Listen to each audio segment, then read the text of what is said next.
Thank you very much. Obviously, this incident is a pointer to the fact that the country is failing in its constitutional obligation. The country is failing in its mandate to ensure that they protect lives and properties of the citizens.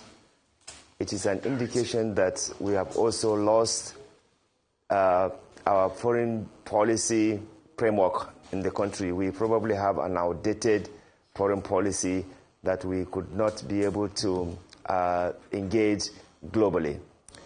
This attack, it further created misleading information that the country is in a war, in a religious war between the Muslim and Christians. And that is a very dangerous framing, which we all know as Nigerians, that is not the case. You will have a problem of criminals, terrorists, terrorizing Nigerians, irrespective of their religious, ethnic, geographical, and political affiliation. And what the government has failed over the years to do is to tackle this issue in a very systematic way. But you have seen that people who have been alleged to be sympathetic or to be sponsors of these terror groups, when even they were small, now they have even escalated. Having their field day, nobody is doing anything to them because of the political interest. Now, as long as you prioritize personal interests above national interests, you will definitely land yourself in this situation that the foreigners will now have to come. You keep saying the foreigners, but I don't know if you know that Nigeria collaborated with America on this strike. So what is it that you don't like? Is it because America's name is on the strike? Nigeria provided intelligence, you know. So what is it that you don't like? My brother, what's the meaning of the religious conflict? No, hang on. What's the meaning of religious? I don't see any religious conflict. I mean, are these not the terrorists that will want to be dead? Wait. Will want to be destroyed? What do you mean by religious conflict in this? Awal? Let's just be honest and straightforward. Nigerian government did not get any approval, or rather, American government does not get any approval for it to take any action in Nigeria. In fact, as a matter of fact, what Nigerian government has done is to do a saving pace. America did not need their permission to come and do what they intended to do. No, Awal. There was a statement released by the Nigerian Foreign Affairs Ministry that said they provided the intelligence. So now that you are claiming that Nigeria did not provide the intelligence to America for this strike, do you have your empirical facts, Awal? That's just all I ask you. Show us the facts that Nigerian government did not provide intelligence and they're just saving face. It's facts I want. Not sentiment. Show us the facts. What I'm saying is that, listen.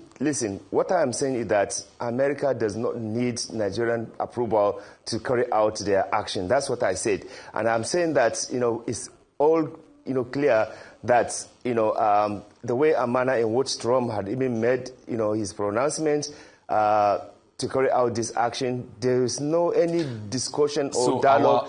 You're still having sentiment. Let me read, please, and let me interject here. Because we don't want misinformation, and some of this you are trying to spew because you've not given us the facts.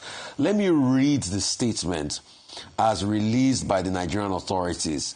The Ministry of Foreign Affairs, the statement signed by Ememetimi Ebianemefa, spokesperson, Ministry of Foreign Affairs. He says, in line with the established international practice and bilateral understanding, the cooperation includes exchange of intelligence and strategic cooperation. Nigerian Ministry confirms Nigerian authority remains engaged in structured security cooperation with international partners, including the United States, in addressing persistent threats, to Nigeria and all of that. And this has led to a precision hit on terrorist targets in Nigeria by airstrikes in the northwest. So they said it's based on the cooperation they have this. If you have a fact or facts contrary to this, I will present the facts. If you can't present the facts, I'll say what you're saying is conjecture. Give me your own facts. Not conjecture. Give me facts. I'm a man of facts. It's not conjecture. Listen to me.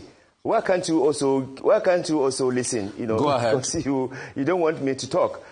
what I'm saying is that I stand on my position that Donald Trump does not need permission of Nigeria to do what he wants to do. He had already, made his pronouncement without discussing with Nigeria. And if there was any evidence that Nigeria had conversation with Donald Trump before he issued his ultimatum and before he carried out his action, let them show us to the public. It is a public matter. So I'm saying that, and I still stand on my opinion, that America, if they want to do any action, especially with this kind of situation that we have in Nigeria, they did not need to get approval of Nigeria. They would simply carry out their action, and they have done what they wanted to do. That's conjecture. That's not facts. I'm saying that that's conjecture, not facts. Conjecture. It's not a conjecture. Conjecture, it's not different a conjecture, from facts. My brother. Over to you. Conjecture.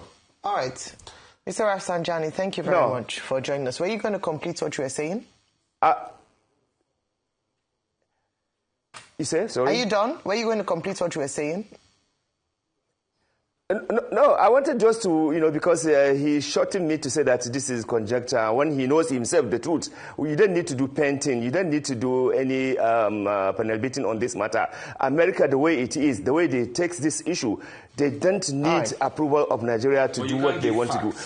When Trump was issuing his tweet, what is the truth? What is the fact on this matter? What is the what facts are you looking for when he issues his tweet? Okay.